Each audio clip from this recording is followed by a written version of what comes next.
Time Again, Exposing the Truth. Welcome to Coffee Time Again, Exposing the Truth. Dale at the microphone, the show that demonstrates how history repeats itself. He digs into the past, shows what happens, and how it is happening now. Follow the path of history to where it goes, then relate it to today to reveal the connections. The culture that forgets its history has no future. A history buff and loves to talk about it, going back as far as ancient Greeks and Egyptians and beyond. So grab your coffee, your chair, and listen to the show. Hope you enjoy. Good afternoon or good morning, wherever you are, folks. This is Dale. I am your host at Coffee Time Again, where we expose the truth. And today we're exposing the truth for David Beckmeyer. Is that correct? Yeah, Beckmeyer. And we're going to be talking about his podcast, The Outrage Overload, which sounds intriguing. I'm very interested to see what's going to be talking about. And he's talking about the outrage culture, and I know what he's talking about. But I want to hear what he has to say. I'm sure you do too. I want you to enjoy it and invite and welcome David to the show. Your turn. Thanks, Dale. I really enjoyed. I'm really grateful to be here and looking forward to it.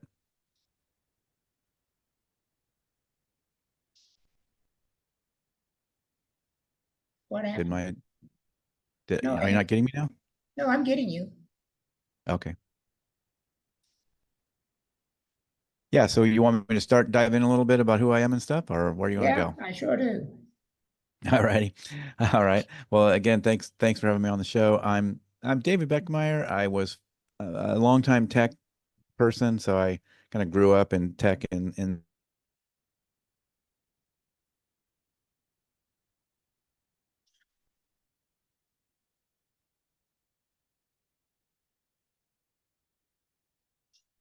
Lost you, David.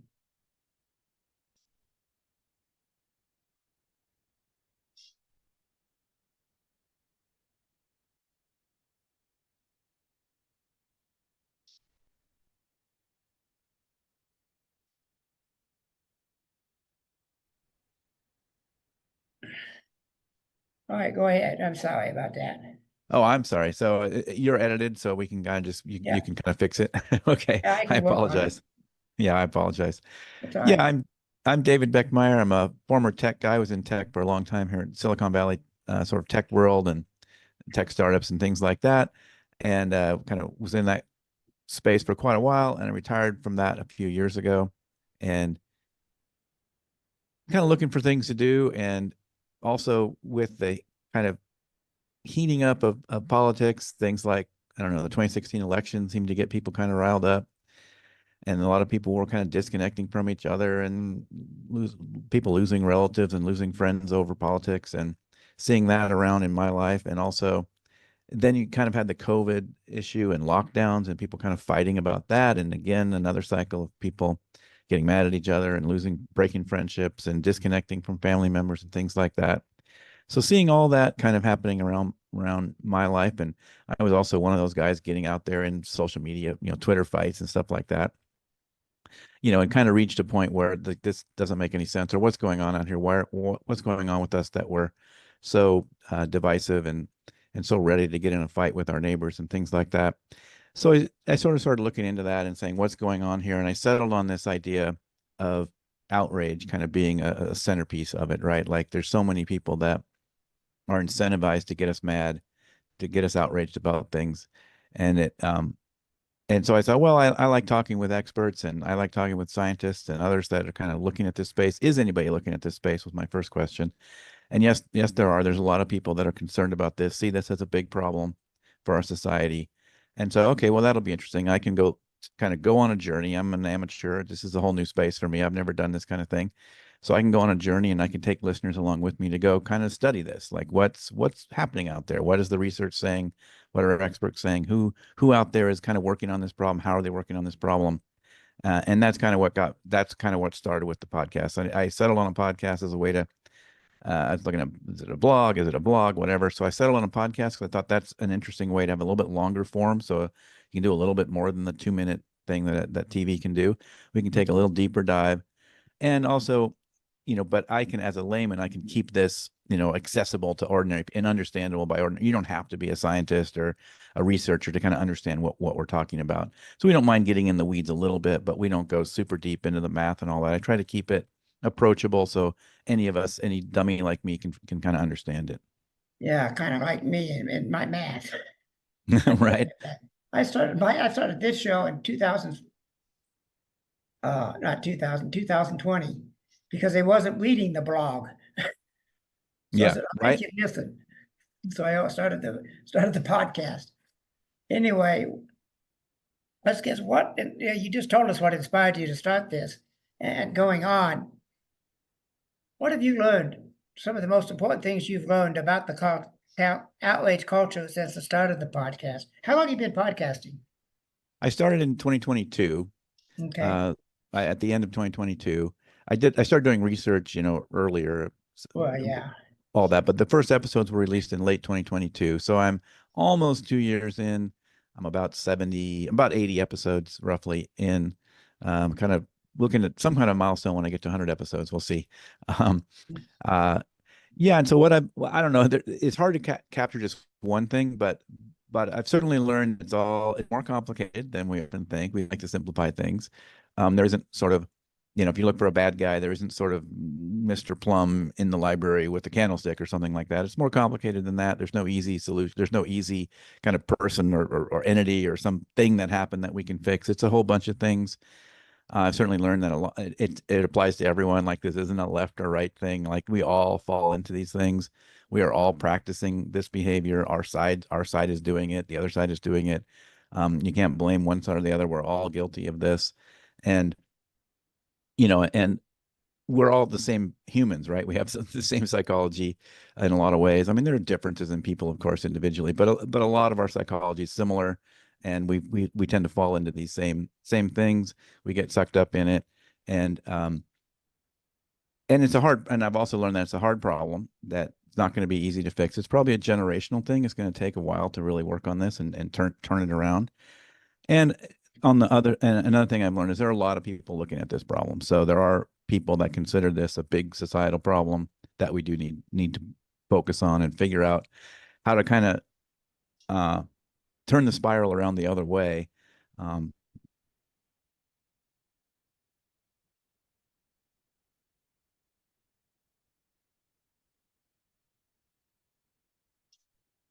Going on with my internet.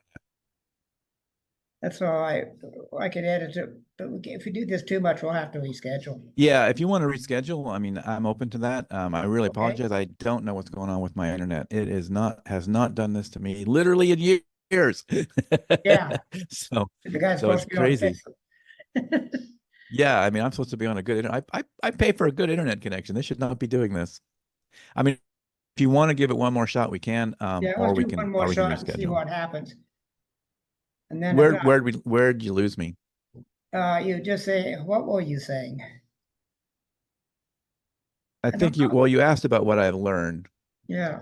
And you gave us a lot of information there. I'm going to throw something at you and see what you think about it. Is I'm old enough to remember the 60s.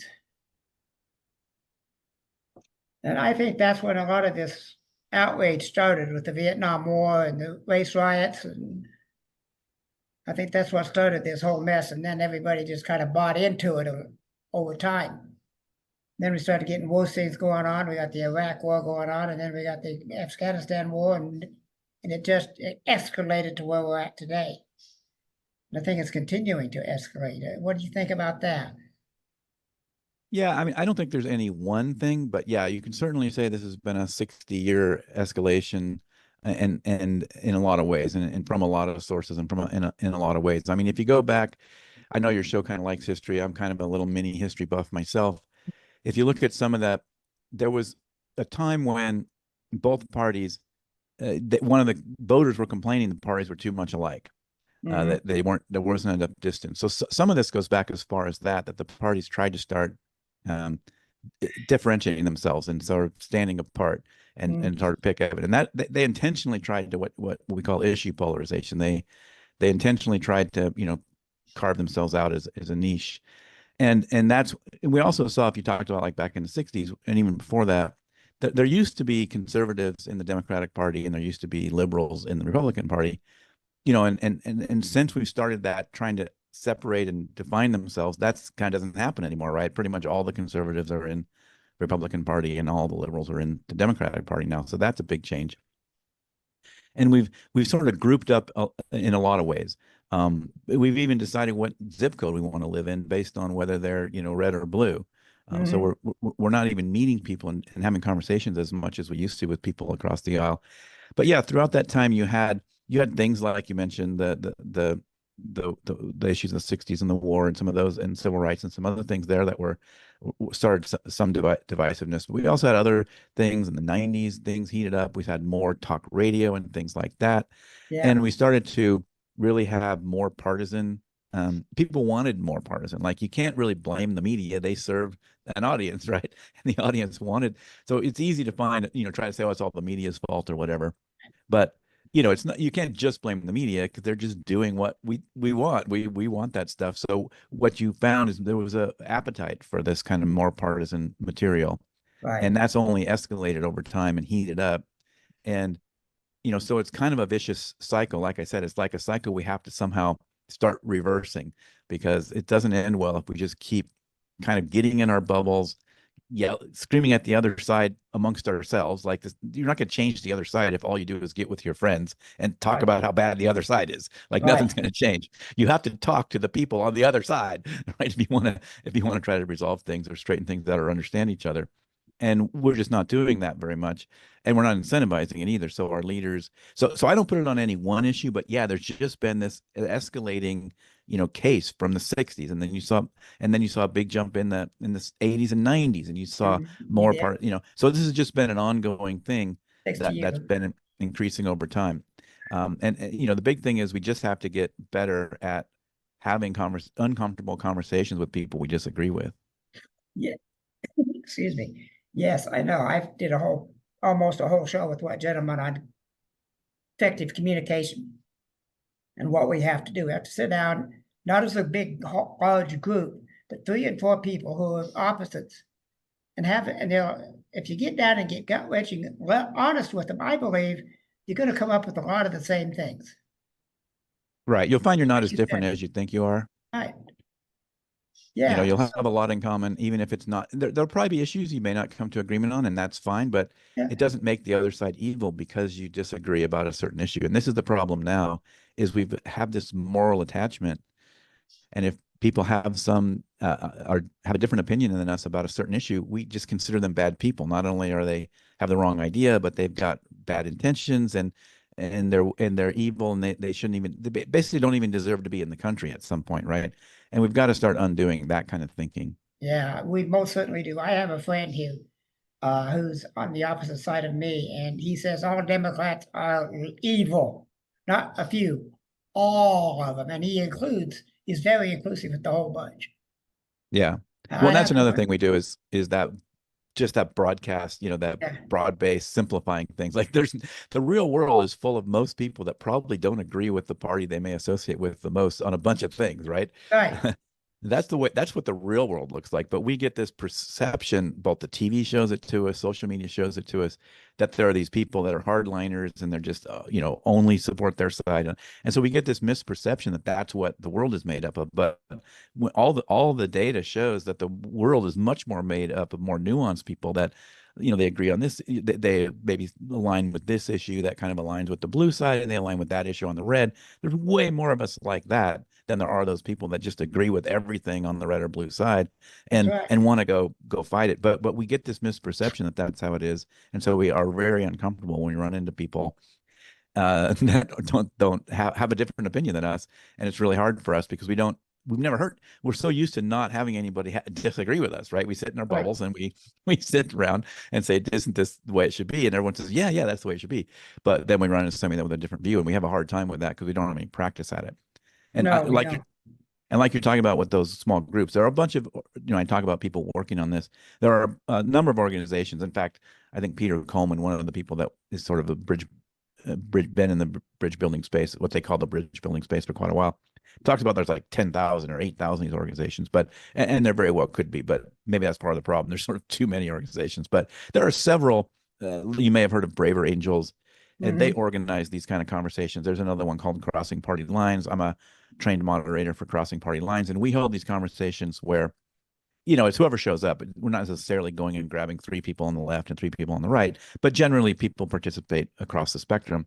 And the whole idea there isn't to try to even find common ground. Now, some of the groups are trying to find common ground, do other things, but with Crossing Party Lines, it's just about being exposed and getting used to hearing people with other views and getting used to being comfortable letting them say their piece. You know what I mean? Right. And that's good training for us in our everyday life, to get better at listening, to get better at being uncomfortable when people say things we don't agree with, and not necessarily reacting to it every single time. And if you are going to react to it in within Crossing Party Lines, it's mostly about, it doesn't matter what your views are. You're not going to get kicked out for whatever view you have, I guess, unless that's a really hostile or violent view or something. But Yeah. generally, as long as you're participating in sort of a civil way and you're kind of following those kind of rules about just moderate in your speech and not attacking people and not generalizing too much, you're allowed to be there with any view you want. In fact, the more the merrier, because we want to expose people to a lot of views. And those kind of things are really good, and doing it in that formal way is really, really good. And it's easy to do. That most of these things are free, or they take donations if you want to, but most of them you can do without that if you can't afford that or don't want to do that. You can try it out, and it just gives you some practice talking to people, or even better than talking, listening to people that have different views and getting more comfortable with that, and seeing the regular people. Like, you also see, I've been trained that when people hold that view, they're kind of bad people. There's something wrong with them. They're kind of evil, but then you go meet them and, oh, gee, they have kids and they drive on the same roads I do. And they're normal people. They're trying to get through life just like everybody else. I agree with that pretty much. Gentleman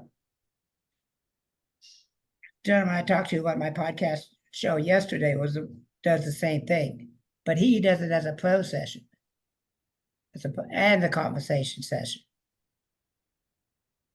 So he's getting both the religious aspect and the, whatever they call it, the other side. So, and he says it's working fairly well.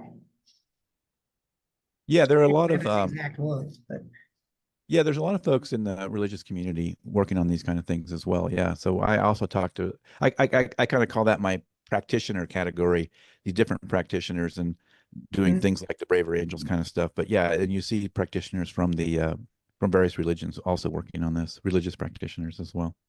Oh, good. I'm glad to see that, because I'm deeply spiritual myself, but I'm kind of isolated right now. What are some of the most hopeful trends you've been seeing responding, other than what you just talked about? Yeah, I think some of my guests talk about it's not hope we need, but we need courage. But yeah, for me, what I think some of the hopeful signs is there's a lot of people that are kind of fed up. They're kind of reached the same kind of outrage overload that I did. Like, it was just too much at some point. And you're seeing a lot of people, if you look at some of the studies on this, a lot of people are, categorize themselves as, sort of being more moderate, being more, not necessarily even moderate on the issues, but more moderate on their rhetoric and the hostility to the other side and things like that. And you see people that kind of are really turned off by this outrage-inducing media and outrage-inducing content, because you see politicians do it, right? I mean, they campaign on, they don't tell you what they're going to do. They just tell you the other guy's terrible. Don't vote for them. You got to vote for me. And they spend most of their energy and money on that, right? You see it in the news, partisan news media saying they never, they just want to talk about, tell you how bad the other people on the other side are. And then you see it in social media, right? So there's all these incentive structures that really drive that kind of content. And there are a lot of people that are being turned off by that. Like, they just want to tune out from that. They're not seeing it as productive. And so that's one of the hopeful things, is that, you're seeing a bigger movement of people wanting something else. Yeah. Now, that said, we're sometimes caught up in our own emotions and we fall right back into it, but that's a good sign. And so that's one of the encouraging things. And you're starting to see a little bit in like I said, the other one is all these practitioners that are focusing on it, all the research being put on it. That's hopeful. That means people identify it as a problem, and we might start seeing some of those things take root and turn into a movement. And so those are probably the main areas of hope that I see. What I see too is the news media's, CNN and Fox specifically, they're so far in the tank on their side, they can't say anything good about the other side. Yeah. They're both as radical. They're both adhered to their worldview. They're not willing to look at the other side. Well, and they're serving an audience that wants to be fed that red Yeah, meat, right? yeah. Yes, Um, they are. I totally agree. People who watch CNN like CNN. People who watch Fox like Fox. I don't watch TV at all. Yeah, and TV can be a hard one because yeah, it is harder to find some good shows. And and I will say something like what is it, the CBS Sunday, not like the Meet the Press, but there's like what do they call it, Sunday Morning or something with Yeah, Jade and Polly. I mean, yeah. that's a good show. I mean, I think they try to really have some upbeat stories. They cover things in temperate ways. I think that's one example of some TV that isn't so outrage inducing, and you can leave your day feeling a little better about those stories, Yeah. even if some of them are challenging, like maybe they're talking about the war or something, but at least you feel like they're covering it in a balanced way. And talking about hope, that's another thing. People really express that they are looking for balanced reporting, and that's what one thing that I pride myself on at my show is, yeah, we have people from the left, we have people from the right. Come on, but we're always trying to have, even when those people are on, like a balanced perspective and making sure we're looking at things as best we can with a fair view and not I don't advocate for issues on my show. It's more meta than that. I advocate for how can we talk about how we talk about the issues. Not I don't go out there and advocate for issues generally. So Oh, that's something we very much avoid. yeah. I depending on who I'm talking to, sometimes I will. I talked to a New York City retired New York City police officer a year or so ago, and we were talking about the crime rates and stuff going on in New York City. So we were advocating some things. And I've done that on a couple other shows. However, I'd rather do this. Let's get the conversation started somehow. What you're doing, and Labor Angels is doing. This gentleman I talked to yesterday is doing. We need more of that. We got 300 million people, so it's going to have to duffel big table, Yeah. and we'll never hear each other. So, like you said, small groups, and 8, 9 people, you can probably get a pretty good discussion going on what can we do. Well, even just getting to know people, real people that with differing views, and see that they're just regular people like you are, and they aren't those evil people the news media keeps telling us they are. What advice would you give someone who's struggling to cope with the outrage in their own life? Yeah, I mean, the it's one thing I really have been happy about with my show, that I get a lot of feedback from listeners, and like I mentioned, that they're really looking for a balanced perspective on things, and they really are kind of fed up with sort of being jerked around by the media or social media algorithms and things like that. So one of the big things you can do is just be a little bit more mindful of the content you're consuming. Just realize that there's so many players that are trying to jerk you around. They're trying to get you mad.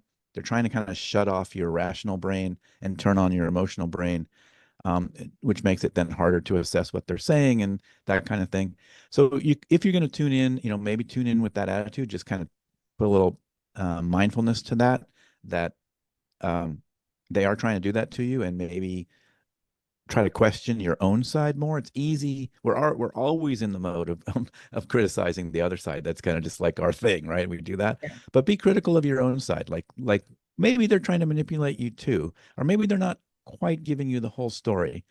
That's probably one of the best questions you can ask, is there more to this story? Because there usually is. You find most things are more complicated than you think. And I think another thing you can do is sometimes you do have to detox, right? Maybe tune out for a while. You said you don't do TV. You can take a break, or you can also be very specific or intent, with a lot of intent about when. Like, don't do your doom scrolling in bed at bedtime. Like, this is the worst possible thing. Don't do that. No, Turn that device off. Pick a time during the day. Maybe pick a amount of time. Like, I'm going to doom scroll not for 20 minutes. I'm going to doom scroll for 5 minutes or something like that. yeah. And maybe have a strategy for how you consume news. Maybe it's this week I'm going to deep dive on one topic, and I'm going to spend some energy learning about that topic, and I'm going to actually read the article, not just read the headlines. Mm-hmm. And I'm going to maybe pick a few different sources, somebody on the left, somebody on the right, maybe. But I can't do that for every issue. It's too much, right? It's too much work. But maybe I can pick one thing I'm interested in right now. Maybe it's the Ukraine war, maybe it's something else. So you pick a thing, maybe dive in on that a little bit. And I think those are a couple of big things: is having more intent, having intention about how you're consuming news, when you're consuming news.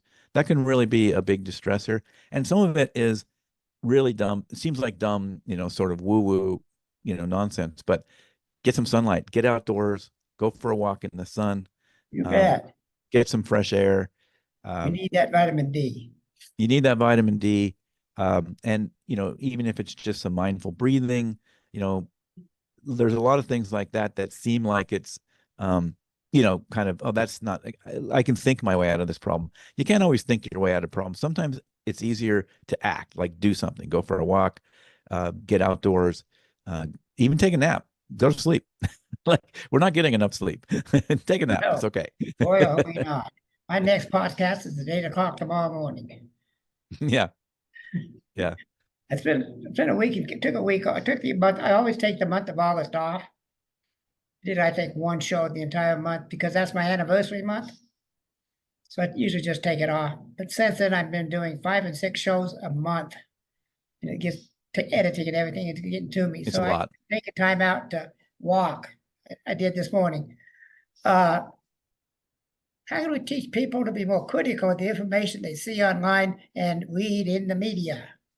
Ignore it.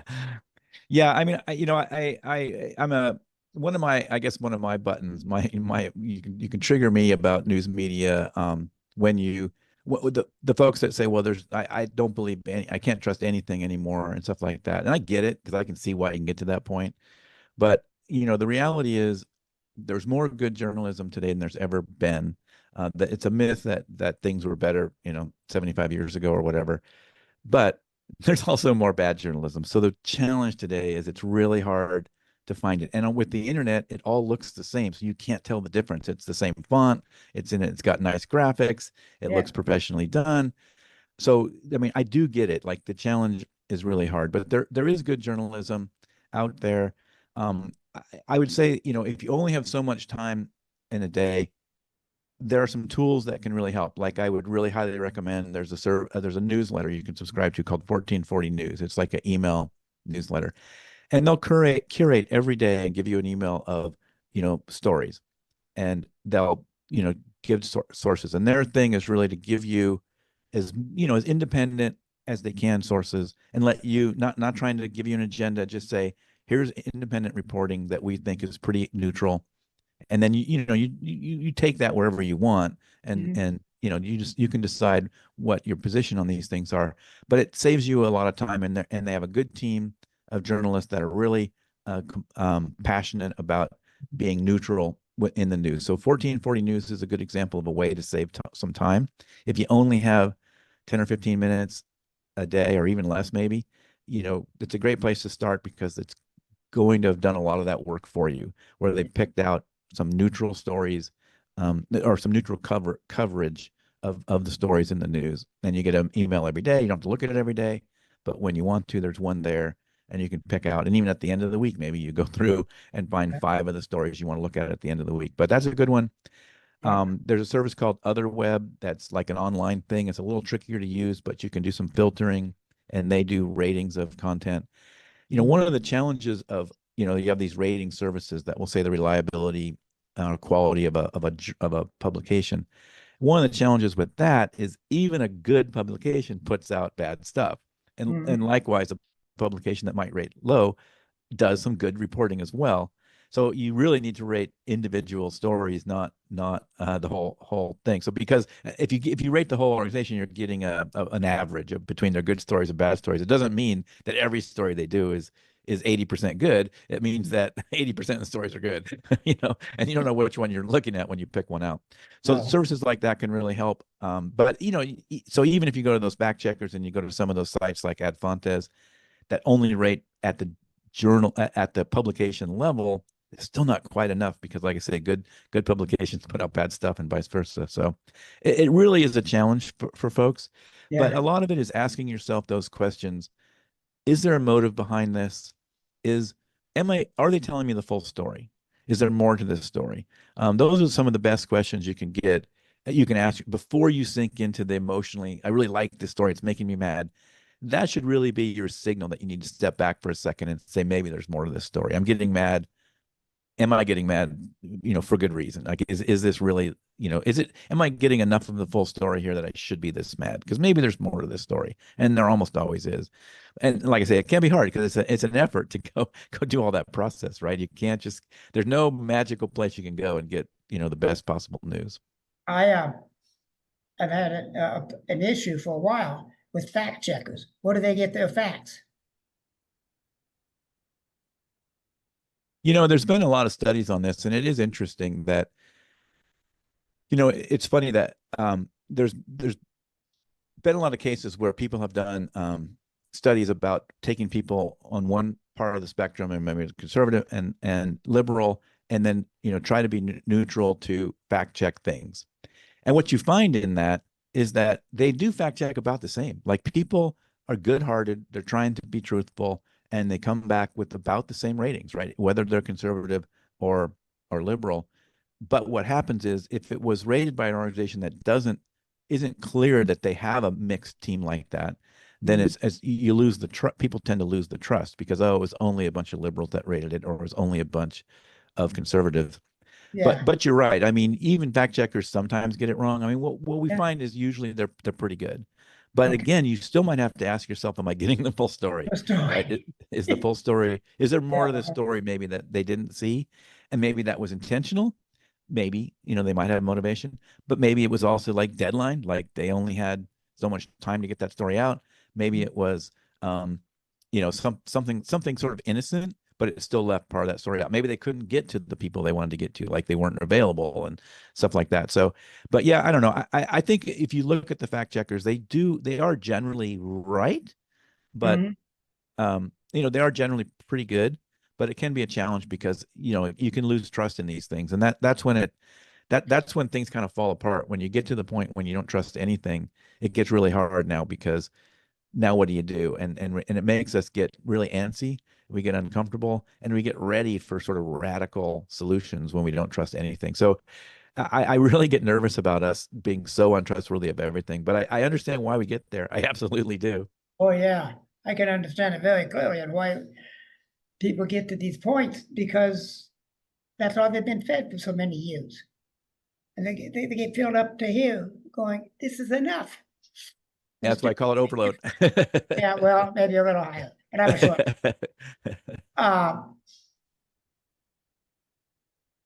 And when they say they've had enough, that's when I think things are really going to start, because nobody changes voluntarily.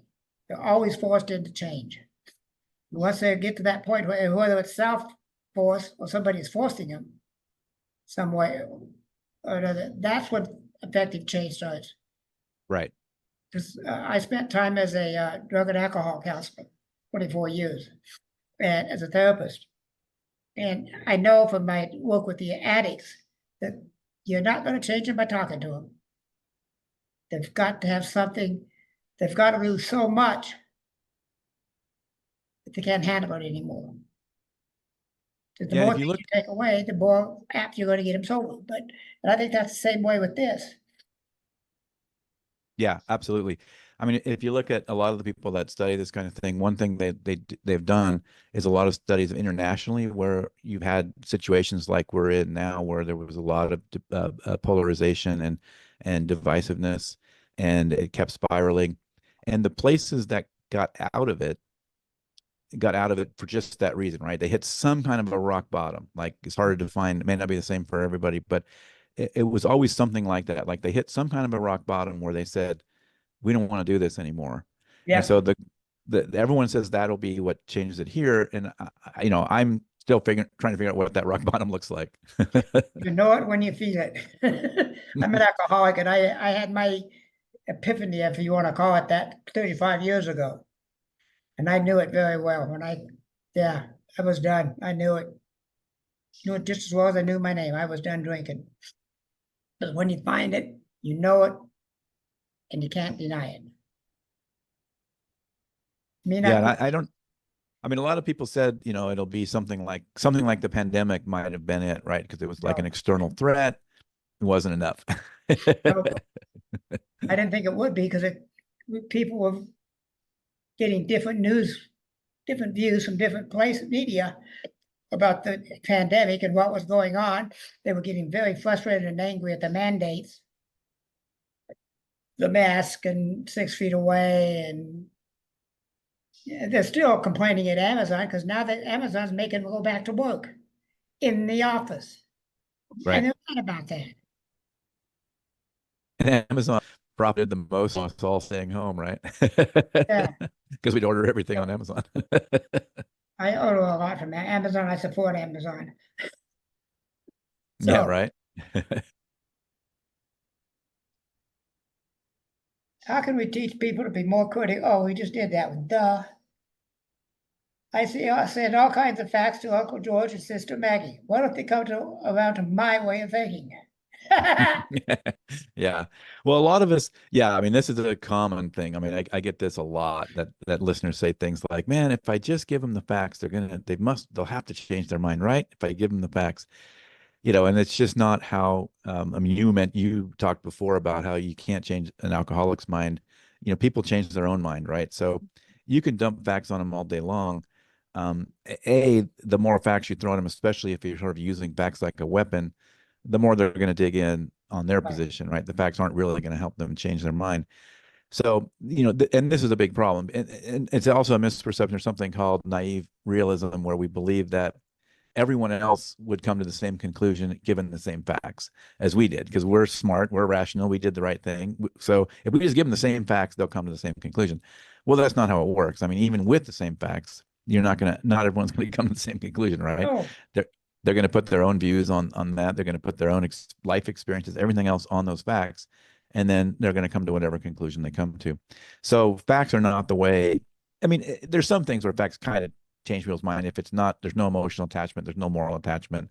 Like if I asked you how many species of elephant there are, I might be able to change your mind with the fact on that, because it may not be a thing you're like morally attached to, how many species of elephants there are, right? yeah, But if it's something related to, sort of politics, my identity, my moral character, these kind of things, you're not going to change anybody's mind by just dumping facts in there. So, you know, so that a lot of that you talked about, you did an episode about, conversation, mhm, effective conversation, and so it's really learning about that. Like it's really learning about, um, you have to first create trust.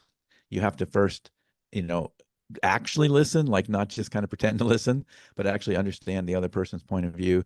And it's not even a good idea necessarily to go into a conversation with the goal of persuasion. The goal, I like to talk to people about having a conversation with somebody and looking at we're going to go on a mission together to understand why we view this thing differently. So make that the goal. Like let's go try to see if we can both understand why. So it's like a little adventure we're going to go on to try to understand why we look at this why we look at this issue differently.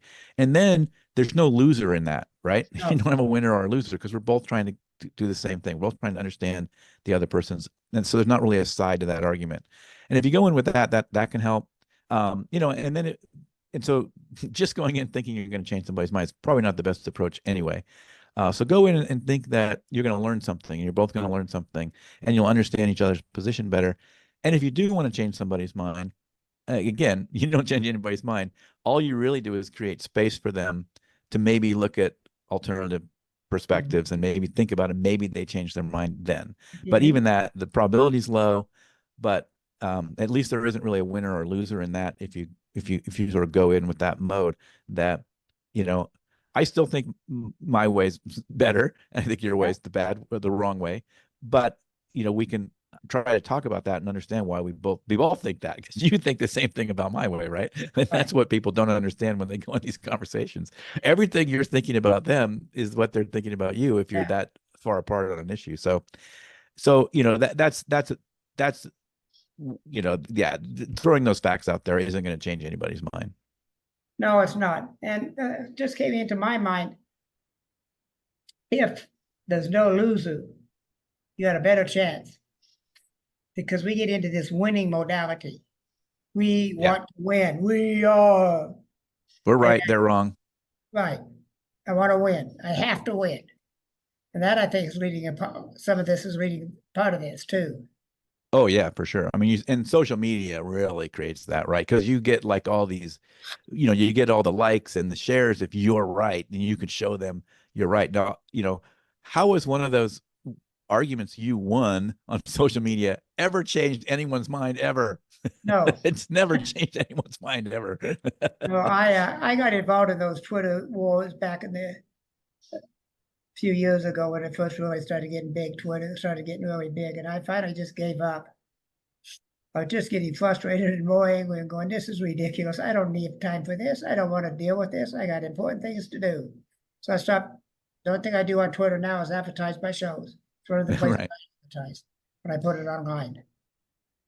Yeah, I mean, at the end of the day, all those things, even if you quote unquote win, you're just sort of preaching to the choir, right? I mean, you're just kind of gaining points in your circle. You're not really persuading anyone. No, it's very difficult to uh, to, to get people to see your point of view when you're yelling. Right. It's never happened ever once. No, I don't think it's ever. No. Effective communication, the first rule, you've mentioned it, is shut up and listen. That's what I used to tell my clients. First rule of effective communication, shut up. They give me a nasty look and listen. Really listen. Hear what they're saying. Repeat it back to them in a different way to make sure you got it right. Right. Validation is so important to these building Yeah. trust in these conversations. Mm-hmm. Yeah, and you can lose sight of that because you're so anxious to get your point across. Right. That you need, not remembering you need to validate their feelings and because when you actually go talk to people about some of these issues, like why are they, why are they really hot about immigration or something, and you might find a personal story like, well, my dad worked at this factory and these immigrants came in and took his job, and yeah, so you have a personal story about why you're really passionate about that issue, things like that, and you didn't know that if you just start on a Twitter rant with somebody. Yeah. I stay away from it, except for, like I say, I go on, put my advertising up for the show. I put it in 4 different places that I advertise the shows when I go live. I go to these Twitter, Facebook, YouTube, and what called Alignable, and Instagram. I put them on 5. So it gets some exposure out so people can see. And these days I'm an advocate for, talking about toxic polarization and talking about bridge building and that we need to lower the temperature and things like that. So I'm out there kind of advocating for that. But I mean, even in that, how many people that are ramped up and excited and want to be mad are really going to change their mind from the post that I talk about when I talk about, maybe a statistic or you just have a quote from one of my guests talking about how, we do need, is it really changing anybody's mind? Probably not. But at least it's a more positive message. Yes, it is. And I think you're doing an excellent job of bringing this knowledge to the public, which is one of the reasons I wanted you on the show and give you some more space. I'm not the biggest podcaster out there, but, I got a couple hundred viewers or better, and That's not great. a lot. That's And, great. I'm very happy. Very few podcasts make it 1 year, let alone 5 or 2 years like yourself. So I'm very proud of what I do and very happy. And what I'm going to be doing on Memorial Day, Labor Day, I'll get it right here in a minute. What day is it? It's November 11th, Veterans Day. I interview on live stream the veterans and spouses and widows and children if they want to, live, and get them to tell their story, which really helps because I live in an assisted living complex. And we got a lot of people who are veterans. And they've never been allowed to talk. Right. Like you say, the validation thing. Yeah. I give them that privilege to say whatever they want to say. Keep it clean, but say what you want to say. Mm-hmm. Yeah, I do. That's terrific. I mean, that's awesome. I am definitely gonna have to check that out. So that's, you broadcast that live? Broadcast it live. It'll be on YouTube and Facebook live. Maybe one other. Oh, definitely. I'll definitely want to check that November out. 11th, about 9 o'clock my time, Colorado time. Okay. Yeah, it's going to be interesting. I did it on a Memorial Day on a limited basis, and it really worked well. So what we go in here? We got a little time left. Do you need anything to say? Oh, I know what I want. Is your email, not your email, your website. Yeah, you can go to Outrage Overload, like an overloaded truck, outrageoverload.net, and that'll have all the content there, all the episodes and other stuff. And also my contact is there. It's easy to find. But if you want to email me, it's outrageoverload@gmail.com. Yeah, I always love hearing from listeners. I mean, I know you as a podcaster feel the same way. I love I hearing from do. folks. And I don't care if you listen to one episode. This is the dumbest thing I've ever heard. I want to hear that too. Yeah, I take a listen when I get it. Like this week, I booked. I got something going, a podcast or a doctor's appointment going on every day this week, and some of it, most of them are double things to do. Yeah. So Oh, I know. Yeah. Talking about I do some things not similar, but I guess roughly similar in some ways, about talking to just regular people and letting them have their voice. I call it street outrage. And I mm, do these interviews where I just listen to folks and I ask them questions about sort of, their social media habits and news media habits and things like that. And then, and then we build trust and I just listen. I mean, I don't push back. I don't try to change their mind. I don't tell them they're wrong. And those are fantastic. I mean, I learned so much from those conversations.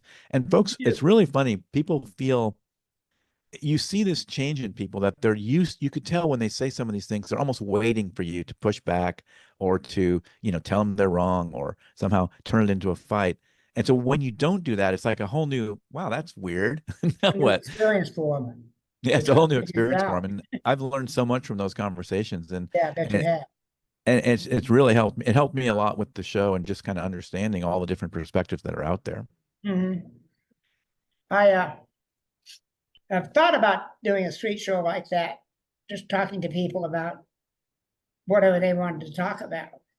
I just haven't had the money to buy the equipment, and because I'm doing this on a shoestring by myself, so No, I know. I know what you're talking about. Same it's thing rough. here. It is Yeah, rough. well, and I'm a tech nerd. So when I started the podcast, I sort of made a deal with myself that I wouldn't go crazy on the tech. I'm just gonna, because I Yeah. could probably spend 2 years screwing around with tech and never put out a podcast episode, So I said, nope, I'm gonna go minimal. We're gonna do this basic. I don't have big studio set up. I just got a room in the side and I just do it there. Well, I have my studio apartment, and I got a curtain, not a curtain, one of those folding things between me and the rest of the apartment. That's my studio. And some guy Yeah. said, "You got a professional studio." Excuse me. Excuse me. But anyway, he said, "You got a Bless you. professional studio going?" I go, "No." Yeah. It's me and my little laptop. So anyway, Yeah. I want to thank you. Don't leave. I'm going to stop the recording, so don't leave unless you got something else you want to say. No, I'm really thankful for having me on the show, and I enjoyed speaking with you. Yeah. Oh, I know what I wanted to ask you while we're still recording. Uh, I got a feeling we wait about 6 months, things are going to change, and I'd like to have you back in about 6 months. Is that all Oh right? man. Oh, I think things are going to change after the election. Yeah. I do. I would like to invite you back in about 6 months and see what's changed. For the Yeah, better or for I'm the worse. I'm real curious to that because it's been I've seen a change in listeners and the kind of feedback that and just questions and things people seem concerned about, Mhm. in the election season. So, yeah, you can see basically what's the before and after. It'll be very interesting. It will be. I want to get it on the line. I want to get it out there. So don't leave. Thank you for listening to the show. There are show notes and a place to comment at https:// coffee time again.libsyn.com/website. He hopes that you liked what you heard and will tell others about him. Dale is attempting to get a following that both disagrees and agrees with him. He does not want yes men. If you disagree, wonderful. He is happy to have you here as a part of the Coffee Time Again team. Dale does not talk about the news of the day. He is attempting to give a history lesson that is just as important about what is going on in the headlines of today. Please do not hesitate to contact him. Just remember that Dale wants a clean show, meaning no cussing, name calling, yelling, or hate allowed. You can disagree with him and not be disagreeable about it. Support him and help keep this alive. https colon / glow.fm / coffee dash time dash again.